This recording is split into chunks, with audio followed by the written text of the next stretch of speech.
All right, we back at y'all with another one, right? So,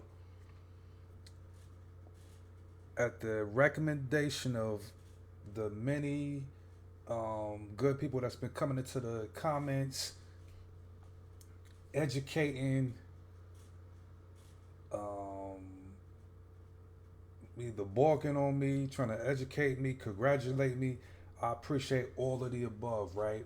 So, one cat in particular, Lord Spider from my YouTube comments, he was like, Vico C ain't it as far as the beginning of reggaeton.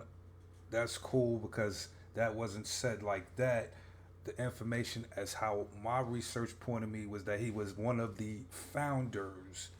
Um, you know what I mean? Like, you know what I mean? He may not have been the number one or two, but he was in that early group. That's all the research pointed to. So he recommended El General. Digging for El General, I end up at Nando Boom. So real quick, Nando Boom, uh, he began singing as early as 1977. By 1985, he's in his full Nando Boom swag slash persona. He drops his first album in 1988. Many fans and critics of Nando Boom consider him to be a pioneer of reggaeton and one of the most important figures in reggae en español.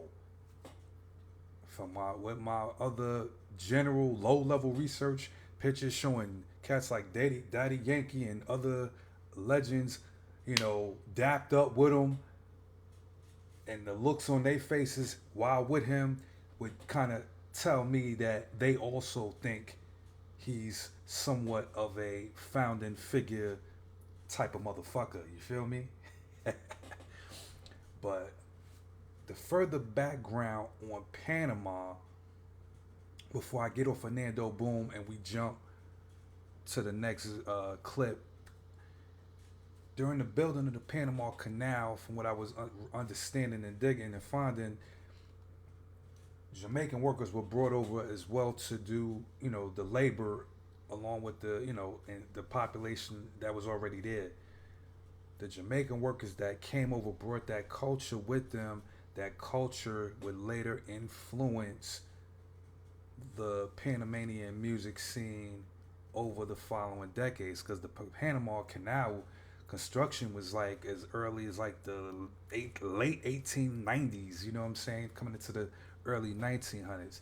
So fast forward from then to the 1980s, by the time of Nando Boom, from what I was talking about in the literature, whatever, Cats was pretty much singing the Jamaican lyrics of, reggae songs, but they literally just sung direct translations in Spanish over the reggae beats.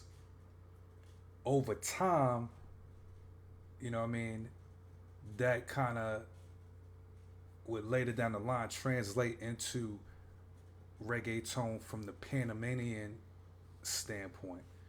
So you got Jamaica, Panama, then Puerto Rico from the influence from that stream. The other stream is New York rap to Puerto Rico, and you put all that together to get what you got. Some people maybe be like, oh, no, it was all Jamaican.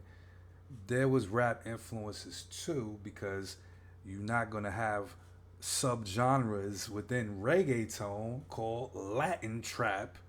Trap is a subgenre of rap. Reggaeton itself was inspired by American rap as far as the vocal lyrical part of how they was delivering their shit. You know what I mean? But anyway, we got Nando Boom, who predates a lot of whoever you thought was the first people. Um, so we're gonna keep that shit moving. We about to jump into the next cat, El General, who many, at least in these comments, getting at me, they saying, nigga, you need to be talking about him. So we about to jump to him.